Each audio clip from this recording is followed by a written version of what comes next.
name is Emily Murtis. I'm the new executive director here. I was hired and my contract had started July 1st, and so some of you are familiar faces and some of you are new faces to me. So I hope that I get a chance to meet you tonight. Tonight is an informational meeting, really for you to hear what is happening, hear what has happened this fall, where we're moving forward. There are breakout sessions for you to participate in. So on the back table, if you don't have this information, there's a red handout that's just what is happening this evening. On the back are the breakout groups. So if you want to take a look at that and see what is of greatest interest to you, that would be an opportunity for you to provide some feedback and participate this evening. I'm just going to start a little bit with an introduction of my background. If you are unaware, I am from Duluth, so I moved down to the cities here for this job. I was a middle school math teacher, and then I worked in school turnaround as a continuous improvement specialist, and was an assistant principal, and some other pieces in between that, and I am here now. So ImPACT sought me out and said, are you interested in this position? And so we walked through the process last year, October through March 31st. So last year at this time, I was in the middle of getting to know PACT and who people were and building and all those pieces. So I'm grateful to be here. Along with my work at PACT, I do some adjunct work for Bethel University. So I have my doctorate in education from Bethel, and I work with their doctorate students, editing dissertations and working on them. So I'm usually working on 2 different papers each month, and getting to glean all the knowledge that someone else has done all the research for. So it's great professional development for me, but it also keeps me current in what's happening. So that's another side piece that I do in education. But tonight our goal is to partner together to provide a rigorous education of academic excellence for our students and to provide a wonderful work environment for our staff. And we're not there yet, but that's where we're headed. And if you read the pilot, our newsletter last month, the main article was about this evening, and the question was asked, if someone asked you, who is PACT? What is PACT? Who are the people of PACT? Would everyone give the same answer? If you asked 10 people, would they all give you the same answer? And as just a little bit that I've been here, I gather that we all have different answers. And whether that's great, that we all say, oh, we love this part, we love this, but collectively, who are we? And so I'm hoping by the end of this evening and moving forward, we can collectively say that we're students of character and academic excellence. So that you ask any student, any staff member, any parent, any grandparent, we'd all be able to give that same message. So that's really what tonight's focus is where are we moving and how are we going to become students of character and academic excellence. So again, tonight is informative, really for you to be here and to listen and to gather information, and then the breakout groups will be an opportunity for you to participate in that and moving forward. There's one breakout group that is talking about having more evenings like this, and whether or not that would be of interest to parents, whether it's we're coming and there's 2 topics being discussed, and so we're having breakout groups come back together and interchange information that way. So if you're feeling throughout the night that this is beneficial and this is something that you would like, that might be a group you'd like to participate in. Next, we're going to go through the history of PACT, and our secondary program director is going to do that. Hey, good evening. Thank you all for coming. My name is Josh Nyquist. I'm the secondary program director, and I taught here at PACT for 9 years as a social studies teacher before going down into administration. My first year was when this new building was built, and it was a very exciting time, and it was a huge undertaking for onboarding for the staff that doubled in size from the previous building. And so I'm going to attempt to talk a little bit about the history of PACT. I wasn't here the whole time, and there's some in this room who were, so hopefully I'm not going to be inaccurate in anything, as there will be some who've lived through a lot of this. Our school was founded in 1994 by a group of homeschooling families who really wanted an opportunity to have an education where they're welcome to be involved, where their ideas are are taken into account and have an opportunity to be voted on and implemented. And they weren't seeing that in the other local districts at the time, and they were really hoping to have that option to really have a say in their child's education and to be welcomed into the building and be a part of what's going on. And so they started ImPACT Charter School, and the building that they met in first was the old post office building downtown Anoka, and started in 1994, served 84 students, K through 6. The idea caught on, and the school grew rapidly. There's lots of interest. In 1996, the school decided to become a K-12 school, and that started to grow over time as they added students for each grade.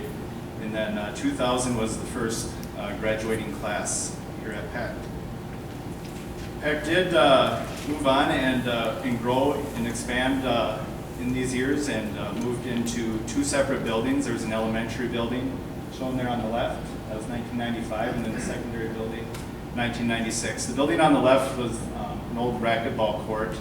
I never taught in there or worked there, but I did have the pleasure of coaching an opposing basketball team that played packed in that building. And we were big underdogs because the court was so narrow. The three-point line, I remember, didn't even go all the way across. It just ran right into the out-of-bounds line. So we were at a definite disadvantage from the students we were playing against, who were used to that confined court. But you know, our school at the time really made do with what they had, and people came together and you know, got through all the challenges and worked hard to make it work. The secondary was in, you know, like I said, that other building, which was the milk factory. And we honor that in the secondary field day that we have each year. We have a milk jug trophy for the winning softball team. So that goes all the way back to when our secondary was in that building there. Like I said, of course, we moved into our current facility. That was in 2004. We've been here 14 years, K-12, 23 years of success, 123 employees, and many wonderful families who are vested and involved, and we're all glad to have you here. So some unique features of ImPACT. As a charter school, and this is a mandate from the state, and it's of course important to us that our primary focus is to improve pupil learning and student achievement. We're here to increase our students' academic comprehension and get them prepared for life. And in order to do so, you know, we have many tenets that we follow to include parents and recognize parents as the primary educators of their children. We strive to include parents wherever possible. We have many committees that meet, many volunteering opportunities for our parents, and many of you, as I look around the crowd here, are very involved in that. We're thankful because it is vital to our success, and that's part of our mission and vision, that the involvement of parents is really important. Research shows that when parents are involved, student success goes up, and we value that and continue to. So it's this partnership of staff, parents, and students that work together to make decisions for the school and to grow our school and move it forward. And of course, character is an important piece as well. It's our foundation for personal and intellectual growth, which is also part of our mission. We highlight 9 character traits throughout the year, 1 every month, and we have an opportunity to really instill character, not just the traits that we have, but also just character that our staff works to embody and to instill in our students. Because you can be the smartest person in the world, but if you don't have character, people aren't going to trust you, and you're not going to be successful. So we really try to instill those values in our students. Our school celebrated this last year being recognized by U.S. News and World Report with a bronze ranking for the secondary. We offer many programs that many of you are aware of, many extracurricular activities, and we hope to continue to do that and celebrate this success. If you're wondering, in order to achieve the bronze award, you have to have, I don't know exactly what the number is, but you have to have a good test scores. So they look at your test scores, they look at your graduation rate, and we were honored to achieve that bronze ranking, and we're working to hopefully get a silver in the future. So again, I want to thank you all for coming, and I hope this will be a valuable evening for you.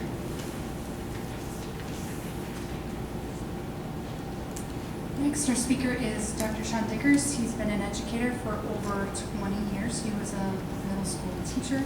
He does research now with choice and play in the classroom. He's been a high school principal and works at Bethel University and is the education department chair.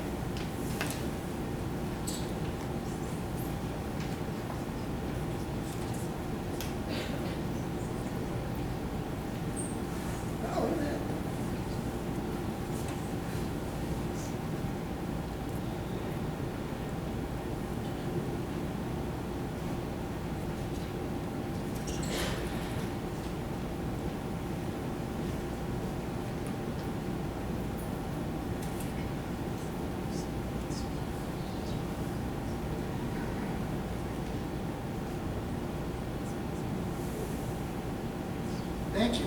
Thanks for your patience as we figured out the technology. I think in addition, thank you for the introduction. I would also add that I'm a homeschool dad, and this idea, this vision that you have, or that your predecessors had, of this idea that parents are the primary educators, for me that it's really close to home. And I'm proud to partner with you. That's kind of what tonight is about too, is those partnerships, and be part of an institution that partners with you in that mission and that effort. The idea that you can be something. My goal tonight, as I talk for only a few minutes here, is I'm going to share a couple pieces off your student climate survey that I hope are challenging to you a little bit. And I'm going to make a few suggestions as to how to continue to grow in that area of carrying out the mission you set way back in the day when you started this place. And how do you keep doing that? How do you keep growing? We've been in the same building for 14 years. And it's always exciting when there's new buildings and growth and change. I think the next challenge for the school right now really is sticking with the mission you set out at the beginning.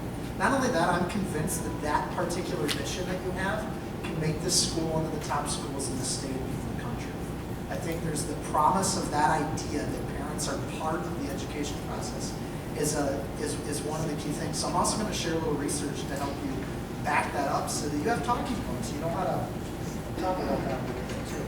And that's, as a researcher, I get to talk about other people's research a lot too. So here's the mission, that your PACT students have respect, citizenship, gratitude, compassion, integrity, cooperation, self-control, responsibility, and perseverance.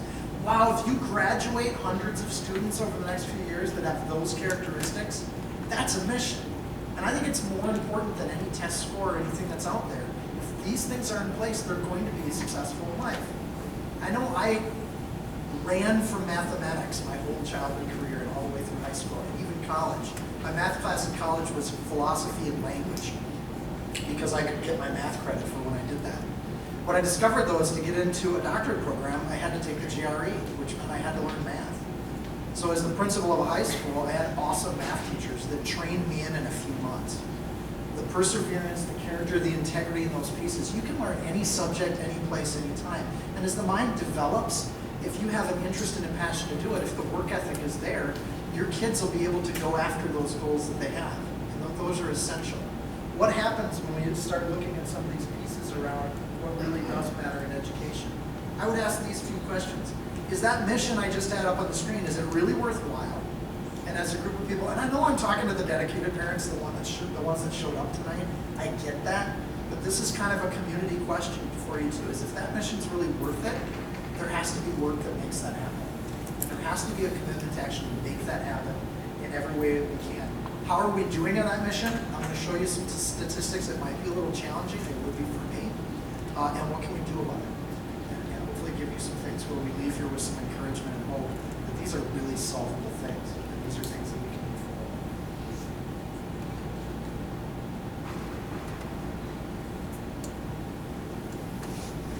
I'm going to go through a couple short quotes. Again, I get that not everybody geeks out on research like I do, and I understand that. But there is an unassailable truth when we look at the literature and research around education. And over the last 30 years, there's been studies that include thousands of students and parents and communities around this question. Is caring essential to a student's learning? And the answer is clearly yes. And I'm just sharing a few of these studies. Nodding's study in 1992 is one of those kind of seminal research projects where they drew a close connection between if students feel like they're cared for by their teachers, you'd think that's an irrelevant.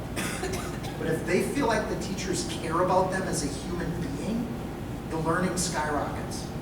And in environments where students don't feel like they can connect, where they don't feel like they belong, they're more concerned socially with if they fit here and who likes them and who doesn't, and whether or not they'll get bullied or not get bullied, that they forget about the learning that's important. If they go home at night and there's no parent to ask them about their learning, they stop caring. And it's just a truth that we see in the research across the board. Caring is the bedrock of all education. That's a bold statement for any of us researchers to make. We like to make really conditioned statements. So when you see researchers that do this kind of work with large longitudinal studies, and they come out with these kinds of statements, it's a pretty powerful kind of thing because they're making a truth claim. Caring teacher studies. If I could summarize all of this research for you in 3 points, it's this. When the teacher cares, and the parent being the primary educator, I'm talking about parents right now. When we see parent caring in a relationship, we always see better learning for students. We haven't seen a lot of exceptions to that. Kind of interesting, but also enabling. You have a lot of power over whether or not your kids will learn, and it has to do with that. What we see when it comes to practice is that we see when you see a caring educator that they are more motivated to change things up and do different practices. You ever had a teacher that does the same thing every day in class? Do you remember that? It wasn't a good learning environment. But this is true in the home too. If your kid comes home every day and you have the same thing, how did school go today? And that becomes the rhythm and the habit. Easy to do, we all do it, but it's one of those things where when you have people that really care, they won't stop with the pretty good. They keep pushing, even with the adolescent boys. They keep pushing until they get some feedback and answers on that. What you're essentially showing them is you care about the learning, and you're not satisfied with simple answers. And when it starts to get routine, you'll care about the learning in new kinds of ways, like taking them out to eat, or saying, okay, well, I'm going to keep asking you and sit here, or we won't turn on the TV until we talk about the school day. Those kinds of tactics are what we would call in the research community really darn good parenting. So it also leads to higher expectations. When you have parents and teachers that care about learning, there's a strong correlation. I love this when researchers find out things that most of us just kind of know. There's a strong correlation when you find parents and teachers that care about learning, that they actually care about high performance, right? So things like getting the reading scores up and the math scores up, that's not a small thing. That's a huge thing. Those scores will come up. And some of the best schools that I know of don't just have good administrators and teachers. They have a parent community that says, we will not settle for lower performance in these areas. We will do these things. One administrator here in the Twin Cities, I love this guy. He does home visits when he has low-performing students. I'm not suggesting we have to do this. But the home visits are this, because he has a high population of immigrant students that don't understand that reading's essential, and it's so essential that every kid in his school will have a reading corner in their home. So when he has low reading scores, he asks to visit the home. He comes in and he brings his power screwdriver with him so he can remodel. And he told a story about saying, well, that closet's big enough to be a reading corner. So here's a bean bag that I brought out of my car, and we're going to move your bar up so your kid can crawl in there and have a little quiet space to read. It's not okay to not have good reading scores. We're going to change that. You will have a reading corner. You're going to get time to read before dinner, and I'll do the dishes, right? My kids still do the dishes. They have it tough. Also, deeper cognitive load. It's not good enough to get good grades. In fact, grades are the most irrelevant statistic we can have. What we really need is high cognitive load. What did you learn today? Why is that important? Why is your teacher teaching that? Did you ask your teacher why this is important? Do you have teachers that want to answer that question? That we actually want to think about what we're learning, not just learn it. So higher cognitive load. These are strong correlations. They're pretty consistent across the research. And if you're interested, I can give you a whole long list of doing this. I'll give you one more quote from the research that looks like this. It's hard to read. Student perceptions of caring on the part of their teachers were found to be substantially associated with their effective learning and their perceptions of their cognitive learning. In other words, cognitive learning being the test scores, but this effective learning is important too, and it's your mission. You want kids to have a high level of character education. Showing consistently that there's adults in their life that want to know how they're doing in school actually affects their character development too. And I thought that was fascinating. In other words, here's my whole point. Here's what I love about PACT Charter School. You actually have a clear mission that fits with the best of the research. You're not lost in the distraction of today's educational climate. that's all about test scores and all about standards. Frankly, computational math and nonfiction reading are being elevated above all other characteristics in a child's education. I don't believe that that's what I want my kids to learn when they grow up. Those are great, but I want them to learn to be good people. That's far more important than those things to me. And good people don't settle for poor performance. Good people work hard. Good people show up on time, maybe even a little bit early if you're in the military. And good people have these character traits that we demand because we love our children, and we're going to discipline them and guide them in that direction. And the research shows that that's true too. I hope that's encouraging, yes? I see some nodding heads. All right. Oh, yeah, then there's that. 75%, okay. So how are we doing? So I want to give you some challenging things, and I really want you to consider these things. Let them sink in. Don't pass them off to somebody else's kids. Absorb these things a little bit and think, what can I do here? And I'm going to make a couple of suggestions if you're willing to hear them. So how are we doing? This comes from your survey, the parent survey. How is PACT doing? Who are we? What are we doing? And there's a lot of items on there. But this one kind of caught me. How well does PACT positively impact your students? If you're sending your kid to a school, you should be able to say, that school has a positive impact on my kids. At PACT, 58% of parents were able to say, yeah, positive input.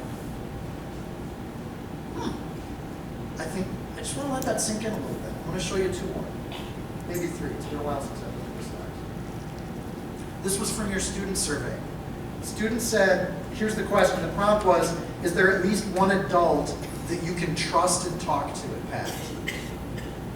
38% of the students at this school answered somewhat or no to that question. That should be a no-brainer. And again, please don't pass that off to your teacher population. Do you have an adult you can talk to and trust? Here's another one from your student survey. I feel like I belong at PACT Charter School. Now, the 68% of the students here said somewhat or no, I don't feel like I belong here. What's interesting to me is you have founded a school with a noble and a worthy mission and a vision, and you've exploded under that vision. You've grown, you've developed. It's time to come back together as a community and say that's the mission. That's where we're headed, and this is what we need to do to get there. Make sense? So I'm going to give you a couple challenging thoughts here. You have total control over these three questions, and that's the beauty of this. If you have a kid here at PACT, and they have friends, and they are at your house, you as a parent can start to move into the percentage. I'm going to assume all of your kids answered positive on those questions, right? But your kids have friends who didn't, right? So you can, as an adult, be someone that they can trust, that you care about their learning too. How are your reading scores doing? What books are you reading? How are you doing with that? And you can actually have things and hopefully host and participate and have students that you talk to that do that. When you're here in the building and you're being introduced to your kids' friends, have those conversations. Elevate the importance of academic performance and start to make that just part of the culture. We care about your character, and your character has to do with how well you're performing in your classes. What are you doing for service? If you're going to go do Feed My Starving Children, and I hope everybody tries that at least once, because it's awesome to pack little baggies, bring students with you and form those relationships. It really does take some sort of a common vision around this for us to do that. It's not other people's kids, it's our kids, right? Parent is the primary educator. Not all of this is on the teacher, right? So remember why you're here. Remember the mission. That's my first piece of advice tonight, my admonishment for you. Remember why you're here. This is why you're here. In any organization, there's stuff we have to deal with. There's stuff that we like to wrangle about and stuff like that. The mission here is awesome. Remember that. It's worth it because this mission's important. And you're going to differ on how to carry out that mission, but don't forget the mission. Number two, volunteering. Initially with PACT got charted, the volunteer rates were huge. It was required. You have to put in hours still, yes, all of that. Have fun with those hours, but when you're here volunteering, be thinking, 1 out of every 3 kids that I talk to doesn't feel like they belong at this school. What can I do to make them feel like this is their home? And how can I be part of that conversation, right? So don't just sit in the back corner of the room. Engage with those kids. Ask them what they're doing. Ask them if they know what they're learning. And my favorite question when I visit schools, has the teacher told you why this is important? Ask for that higher cognitive load. Why are you learning this? Why is it important? Why is it relevant? Where else could you apply it, right? And then start challenging them with those kinds of questions. Just in doing that, you're sending a really strong message to students that you care and that you care about their learning. Those are really important things to engage in, and they've always been part of your industry. You've always done that very well. The numbers are saying there's room to kind of reunite around that idea and do it once again in the way that you did it where your school is exploding in size. Last but not least, every single day. And this is in part a message for teachers. There are some teachers in the room. I see you. Does every student in every one of your classes have a connection with you every single day? That's not an unreasonable goal. Your class sizes are nice and small. It's an awesome place to do that. Is there any kid who ever gets through your class period and doesn't have a connection with you? I want to share a challenge for my teachers too. When I come and visit the school, I kind of watch for three kinds of classrooms. One kind of classroom is engaged students that are engaged with the teacher and engaged in the learning. Another kind of classroom is unengaged students, total mess, disaster, chaos, learning is not happening. Then there's a third kind of classroom that I think is even more dangerous than that. Engaged students on a worksheet or a packet in the back of the room, and a non-engaged teacher reading a newspaper. As a teacher, you got to ask yourself, is every single one of my class periods where I'm engaged with students all hour? If they're working on a packet, that is golden time to make a connection with every single kid in the room. And it's not always academic. How's your week? How are you doing? Are you joining the team? Those kinds of things. And as parents, that same exact set of suggestions can come back into the home. Every single kid, every single day, your kid does not escape your interrogation ever. So you, someone else in the home, a big brother and sister, there will be a daily report of the day's activities. At the bare minimum, that's a repetition thing, which cognitively, I learn it and then I have to repeat it. It actually helps with retention and memory, and it's a really powerful tool. It's why we see the research results we do. When you have a caring adult in a kid's life, their scores go up. It's not rocket science, it's education science. And it works really nice. I hope that's a huge message of encouragement. I hope that's been a bit of a challenge for you. But overall, I want to say, because Emily let me talk to you, we love working with you. We love your mission, and we want to be a part of partnering with you for a very long time. We think that's an important kind of thing to do, so thank you very much.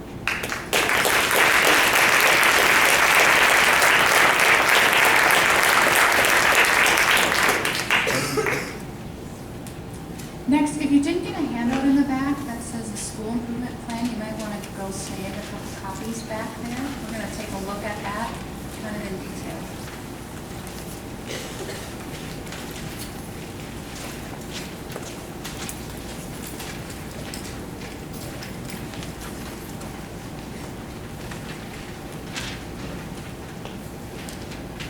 I believe I made 75 copies, so you might run out.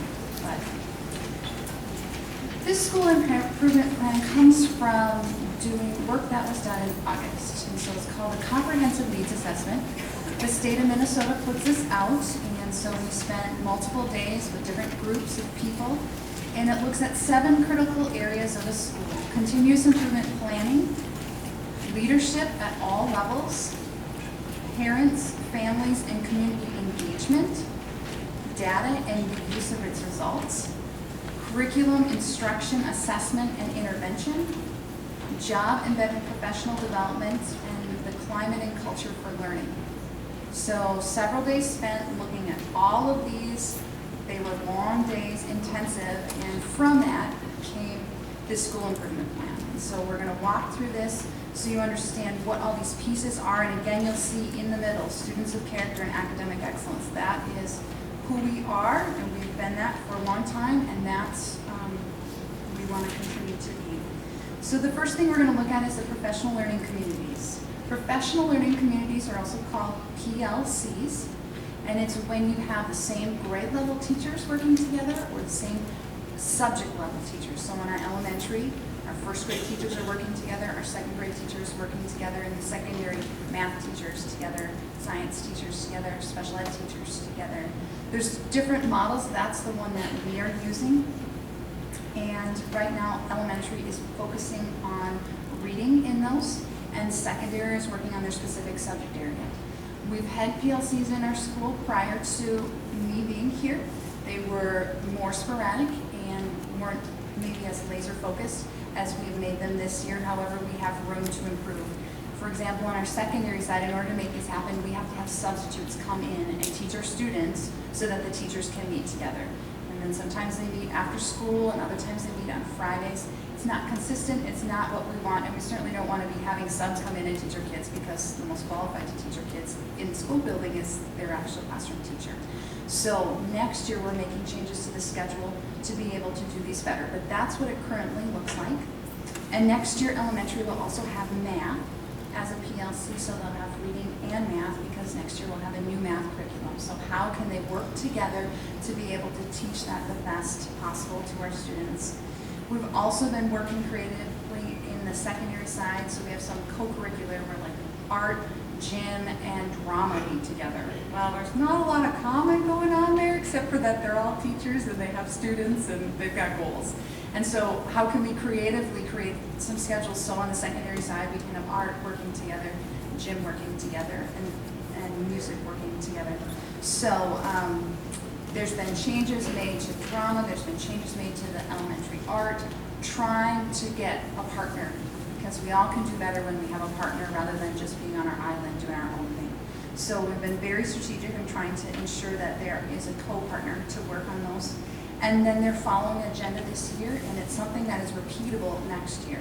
Everyone has the same agenda, and everybody works through it with a laser focus. And so it's looking at what is it that we're learning? What are we specifically trying to achieve? What is the student data to support the instructional strategies? Like, we're not going to just say, oh, let's just give a worksheet for this, or let's do flashcards for this. No, let's do some actual teaching strategies, something like chaining, where we have students who don't like to read or they struggle in reading. How about I, as a teacher, read the first 3 sentences and the beginning of the 4th, and you read the end of that 4th sentence. And as we work, I'm going to read the first 3 sentences. Now you're going to read the 4th sentence all on your own. Working backwards so eventually they can read all 4 on their own. Okay, I've never done that in my classroom. Maybe that would be a great strategy for me to use also. So teachers talking together, trying to figure out what is it that we can be doing better collectively in our grade level or our subject level to get to the needs of our students. So that's the professional learning communities that we are doing. Then our teacher instruction and student achievement. I've worked with our program directors in elementary and secondary to ensure that they're in our classrooms more. They shouldn't just be managers of people in this building. They should be an integral part in the classroom, working with the classroom teachers, understanding what does the classroom look like, who needs this support, how can we provide that. So ensuring that they're in the classrooms more, providing more feedback, and they're working directly with the teachers in their PLC meetings. I'm working with them, giving them regular feedback. I'm also in the classroom seeing what's happening. Okay, it looks like we need to put some more attention on this area. How can we do that? How can we develop our teachers? I'm meeting weekly with our program directors for an hour individually, and then I meet again with them for an hour and a half along with our curriculum coordinators. So it's a lot of time, but when I was in school turnaround, it wasn't about programs, it wasn't about new curriculum, it was all about developing people. So how can we develop as educators more in this process so that we then can strengthen the school and develop then our teachers and the other staff in the building. For our teacher instruction and student achievement, we're focusing on the testing skills for our students so that when they're taking an online test, it's a natural part of what they do and their scores reflect their actual true ability rather than, well, how do you know that they can do better than this? Like, this isn't right. No, we want those scores to reflect who they are in their ability. And so working so that it's not just, oh, well, now we're testing, so this is a totally different procedure. No, this is just how we take tests. We always show our work. We know that if we have to go to the bathroom, we're going to put a sheet over our screen. Getting that so that's just normal routine for them rather than a scary thing or something that causes anxiety and stress for them. We've also been focusing with our students on setting testing goals. So our students understand what in the world they're doing here. Like, why are we even taking this test? What is this trying to accomplish? And when I get my score, I actually know I made my goal, or I'm so close, or I'm above it. so that there's actually a connection with that child rather than, well, this is what we have to do, so we're going to do it, and I'm just going to click away. No, what's your goal, and how are we getting there? Increase the rigor of instruction, and this is a growth area for us, and it's going to take some time, but we're certainly working towards that. I will say an area of concern that I've had since coming, I meet with parents on a regular basis, especially in the beginning of the year. I met with lots of parents, and the amount of people who were concerned about the academic rigor in our school was like slim to none.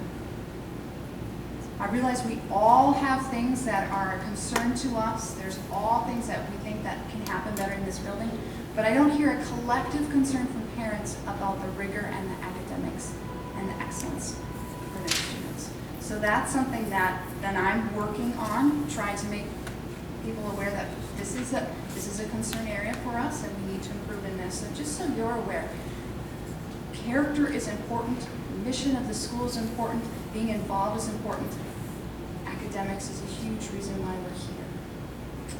And that is the teacher instruction and the student achievement piece. The last one is building a sense of community.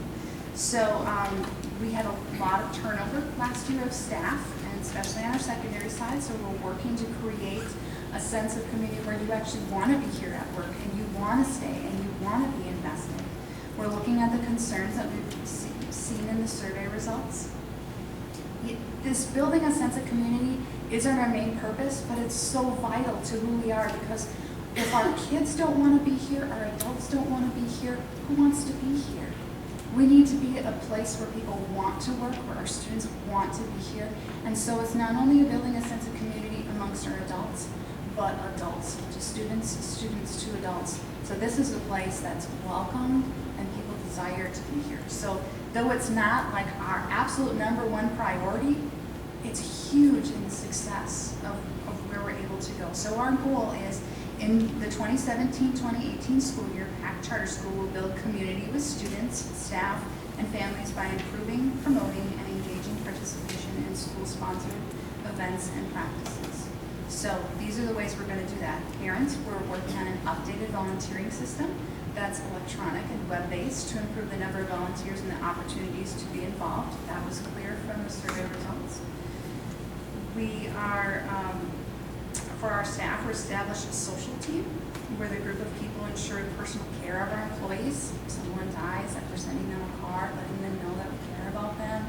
Other different celebrations that we can have. And for our students, we've established a spirit team that focuses on the current school events and ways to improve them. So this is made up of staff in the building, of how can we have some spirit within this so that our students feel like they're connected to this building. Next, we're going to look at the 80% proficiency guided reading and math pilot and adoption. So at the very top, 80% proficiency equals fidelity of practice. We are doing that through guided reading and through our math pilot and adoption this year. And so our goal is always to have 80% of our students at grade level. That's always like, this is where we're trying to achieve, knowing that there's still 20% that we're trying to reach. But that's where we're going, okay? So we're not there yet, but we're working towards it. For guided reading, this is being implemented in the elementary classroom. Some of you probably know loads and loads about this. Some of you this might be new language, but what it essentially means is that there's a practice profile, a rubric, saying this is the minimum expectation for classroom teachers of what it looks like to be meeting with your students in small groups, understanding their reading level, meeting them at their level, and working along with them in that small group rather than just stand up and deliver whole group. This is working in those small groups at their setting of what they're doing. For our school improvement plan, our goal was that 50% of our elementary teachers would be at having implemented this practice, this new instructional strategy, by Christmas, and we are exactly at 50% at Christmas, so we are right on target. The other 50% of our teachers who are needing to get there, we'll be working with them second semester here, and lots of them are very close, just some few additional changes and just some more time, just like our students. They're all at different levels. Our teachers are at that level too. For our math pilot and adoption, if you are in any grades in elementary or secondary that are doing that, you know that we've been piloting a curriculum for the last month and a half or so. And I believe this week we started the next one, or is it next week? Next week we start the second pilot. And so that will be a totally new curriculum. And then there's evaluation forms to go with that, feedback for the parents to give us. Because we try on our pants before we buy them, and they're $20. This curriculum is thousands and thousands of dollars. We should not just look at it on paper and decide, this is the one we want. When you're going to go buy a new car, it's less money than buying a new curriculum. You at least open the door and sit in it. You know, you take it for a test drive.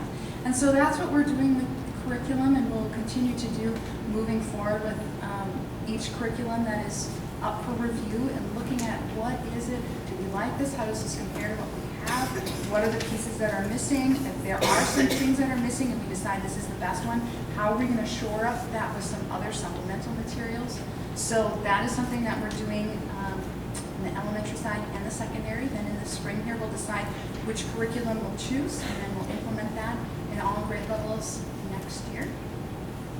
And then along with that, February 9th is our first opportunity for a debriefing. So this is a little plug for that.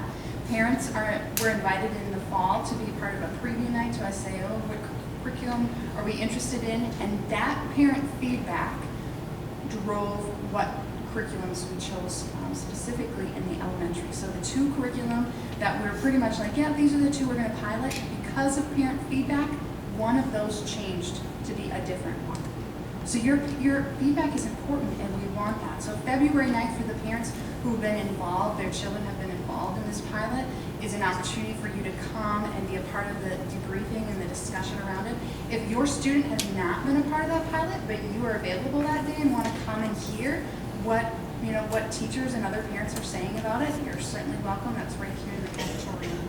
So elementary will be from 7:45 to 9:45, and that is reviewing the math and focus curriculum. And from 9:45 to 11:45 is the secondary, and that is reviewing the big idea math curriculum. So those are the two that have just been piloted. We're finishing up. Before then, we're going to start two new ones, one in elementary, one in secondary, and then from there we'll figure out what we're going to adopt for the next 7 years. So a big decision there for now.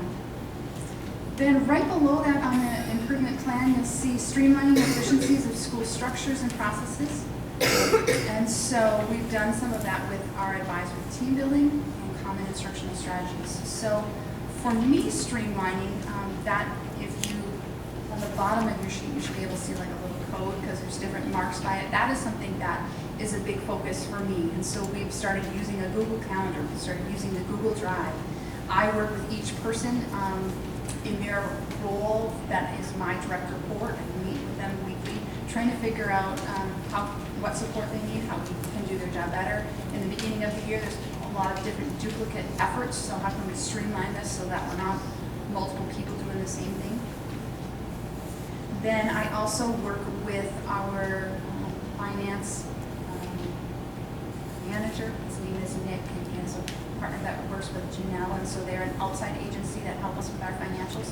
So I meet with them monthly so that I'm understanding what's happening. He's getting the feedback, and then right now we're in the middle of budget planning for next year. I also send out what is called a weekly executive director bulletin to all the staff on Sunday evenings with information to communicate. This is what's happening. These are the nuts and bolts, just kind of like just facts for them to know.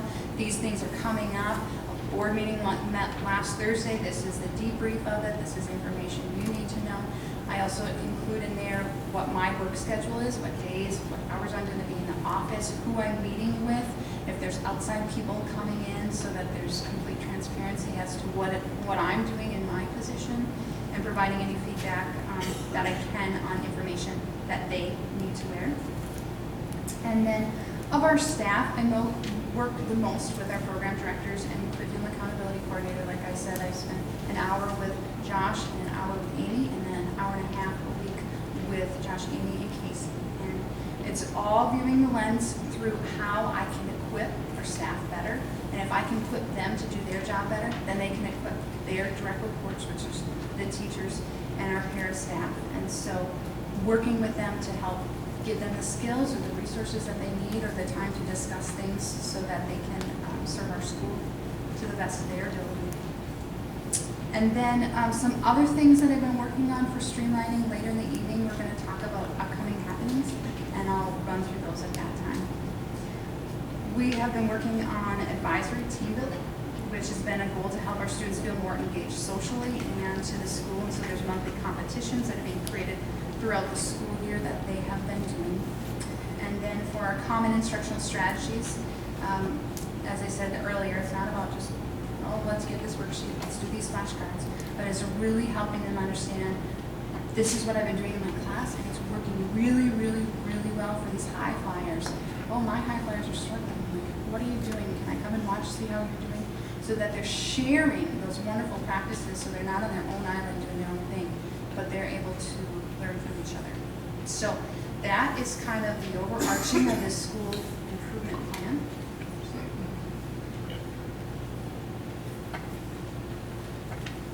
Next, I'm going to talk about attendance.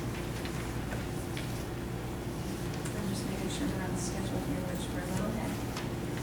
Okay, so attendance matters. PACT has 152 school days per year for our elementary, 154 for our secondary, and 153 for our seniors, which is about 20 less days than area school districts, or even in Duluth, we have about 20 more, so we're kind of statewide. And so it's important that our students are here because we have less time, and we need to do as much maximizing of that time as possible. And so we have lots of absences and tardies, and we want to work to improve this because our students can only learn if they're here. And so I'm going to run through some of these different things, and then later on tonight we'll also briefly talk about those. So there's been a lot of discussion regarding attendance lately if you've been in any type of committee meeting or anything like that. But what I'd like to say is that people have brought up, let's change the school calendar and have more days, or let's do this, or let's do that. Our goal was to impact as few people as possible. If we were to change our school calendar, that's a win-lose situation right there. But it impacts everyone. And so the changes that have been made to the attendance policy, when you look at the data from past years, affects 10% of our families, and 90% of them go unaffected. So that is the goal in that. This is going to be a soft policy for second semester, meaning we're going to be making the changes to implement this new policy, but it's going to be gradual because we need to be educating. A lot of it is what we've already been doing, we just haven't been enforcing.